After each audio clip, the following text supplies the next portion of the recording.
Hey there. So today's episode is going to touch on the questions, concerns, hesitations, and hangups we feel around pricing. It's something I'm discussing with all my current clients at the moment, and it's something that comes up in some way, shape, or form with every client I work with, whether they're just starting or they're evolving their business model, pricing, and packaging. So, yeah, I'm going to touch on some of those key concerns and share some helpful insights and reframes that have helped both me and my clients on this topic. The clients I work with are, like me, service-based solo business owners, which means we're selling something that is invisible, an invisible service, right? And we're the ones responsible for putting a price tag on that invisible service. So right at the start, the question and fear that we struggle with is, how the heck do I figure out what to charge for this? And are people actually going to pay for it? And that's before we even get to our uncomfortable feelings around marketing and selling that service. Now, if you listen to the hype online, people are always preaching to charge what you're worth. And of course, that's an incredibly flawed and toxic idea because our inherent intrinsic self-worth as humans is priceless. But what we can do is figure out what our work is worth. And that's a number that you can set strategically and thoughtfully based on multiple factors. What are those factors? Well, I do have a detailed slide on this, and if you send me a personal email or DM, I will send it to you. But it includes 14 factors in 5 categories.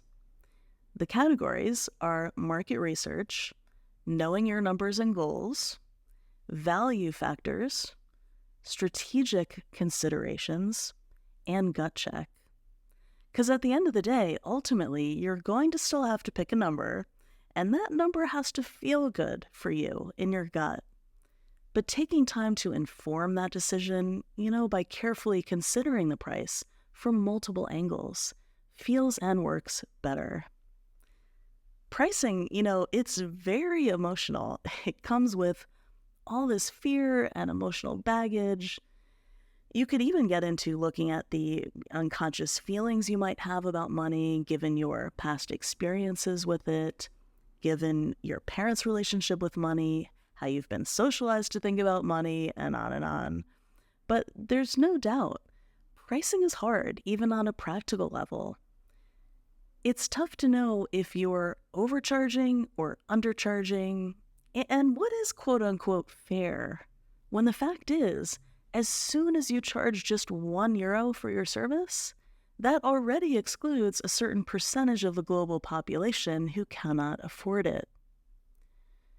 So no matter what price you choose, whether that's $10 or $10,000, there will always be 3 groups of people.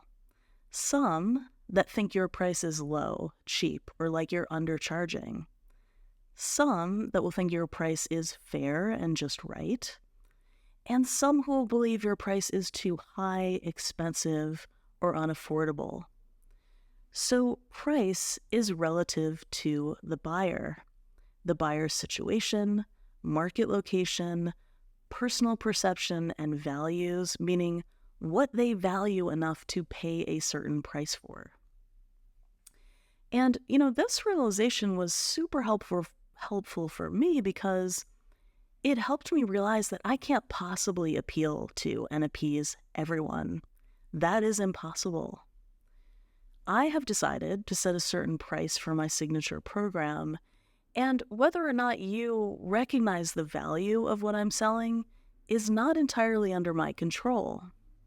And that's because value is determined by the buyer and what they perceive my service is worth, and price is simply a number I set as the seller. Now, as sellers, we can certainly influence the perception of value in how well we describe and present the value of our work in our message and marketing. And the price doesn't have to be a random number we pick out of thin air because, that number can be set thoughtfully and strategically based on multiple factors, from the going rates to your level of experience, to your financial goals and costs. So when I'm talking with a prospective client and I tell them the number, the price, they will either see the value or they won't. And we're either a good fit to work together or we're not. The price itself is not a scary thing. It's just a number. And now, I know that that's much easier said than done, but I try to think of it that way to take the emotion out of it. Of course, I also know and believe the value is there, but that mental reframe may help you as well. In fact, I met with a prospect a couple days ago, and I told her my price for my signature program, which is currently $2,100. But I also told her in the same breath that the value is really more like $5,000. Now, I don't usually say that, but at this stage, it's what I honestly believe because I know how deep and personal and transformative my process is. And I know that this particular person, this prospect, really wants to ensure that she's making a smart investment. But again, back to this question, how can you know for sure that your price is exactly right? You can't. You can't. You can consider the 14 factors and then pick a number, but there is no right price that you can just look up somewhere. By the way, wouldn't that be nice if there was? But on the more positive side, when we do feel frustrated about this, when we get too much in our head about our price, do try to remember these two things. Number one, people love to buy things. We forget that sometimes. People love to buy things, but they hate being sold to. Or rather, they hate being sold to in a pushy, sleazy, or manipulative way. Have you ever walked into a store and someone immediately jumps in your face and is like, "How can I help you?" And you might even need help, but your first instinct is to say, "Just looking," right? As solo business owners, we get worried that people won't want to pay us, but we forget that shopping and buying stuff feels good. It literally releases dopamine.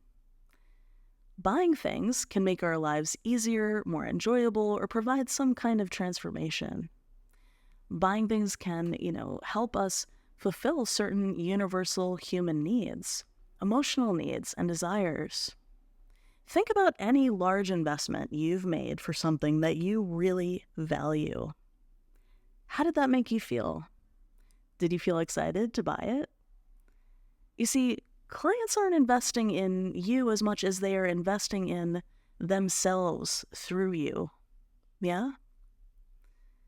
The second thing to remember is people make buying decisions based on a whole lot more than just price. I know a copywriter who just won a big contract with a company last week, and she was the highest priced amongst the people that company were considering. So besides price, people are wondering about things like relevance. Does this person help people just like me with problems just like mine? Do I like their style and approach to solving those problems? Do I trust that they can get me the specific results I'm seeking? On the personal side, do I like this person? Do they have similar values? Do I click with them? And is it clear how this person or program is different, better, or unique compared to the others? So if a prospect doesn't buy, don't just assume it's because of the price. The price itself actually sends out a signal. Now, my husband and I, we recently bought a new espresso machine at home, and I gotta tell you, I was amazed to find out the huge range of prices for these. I had no idea, from €60 to €3,000 and even more. Of course, we naturally think that the highest or higher price thing is higher quality and the lower price thing is lesser quality, when that may or may not be true. So offering a low price for your service may actually repel some buyers. It may send a psychological signal that the service is low quality. Now, on the ethical side of things, often my clients will tell me that, they're really having conflicted internal feelings about making money on the thing they are selling. Does that sound familiar? Especially people in certain sectors like life coaching or spirituality, very ethically minded sectors like green businesses, people who work in allyship, or people who are just deeply concerned and conscious about wanting people from a range of economic backgrounds and means to be able to access their service. And what do I say to all that? Well, actually, a few things. Okay. First, many of us live in this economic system called capitalism, which, of course, is deeply flawed, exploitative, and doesn't work out for everybody. So, by definition, it's an unfair system. Yet, we're supposed to come up with a fair price? As one of my coaches, Erica Tebbins, expressed, how are we, as solo business owners, as small business owners, supposed to bear the burden of that on our shoulders when we live in the system ourselves and have to find a way to survive and thrive within that system ourselves? We alone cannot solve that problem, right? But now, that's not to imply that there's nothing at all we can do. We can offer sliding scale pricing, or offer a variety of services priced at different price points, or offer payment plans or scholarship opportunities, or valuable free content. And once we get to a certain level of success, we can give back to our communities in various ways as well. Through this podcast, which is free, I'm offering valuable insights and advice. On my free resources page, same thing. And for me, that feels really good and a way to legitimately serve those who cannot afford my services. But we cannot make this mistake of thinking that making money and being an ethical entrepreneur who is doing good in the world cannot coexist.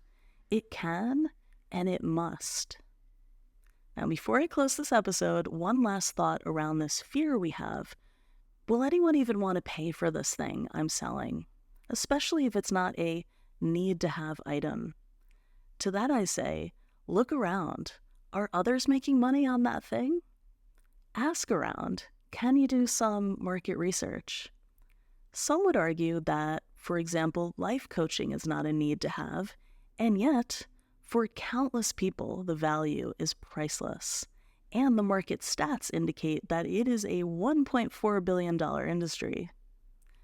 But know this, what you're selling is not valuable for everyone, but it is, very likely, highly valuable for a specific group of people who want exactly what you have to offer. And how will you ever know if you don't put it out there and try? Focus on delivering amazing value and effectively describing the value, because your price relates to both, and your success depends on both. Finally, don't forget that pricing is personal. Your price can change, and there is no exact right price, only the price that's right for you.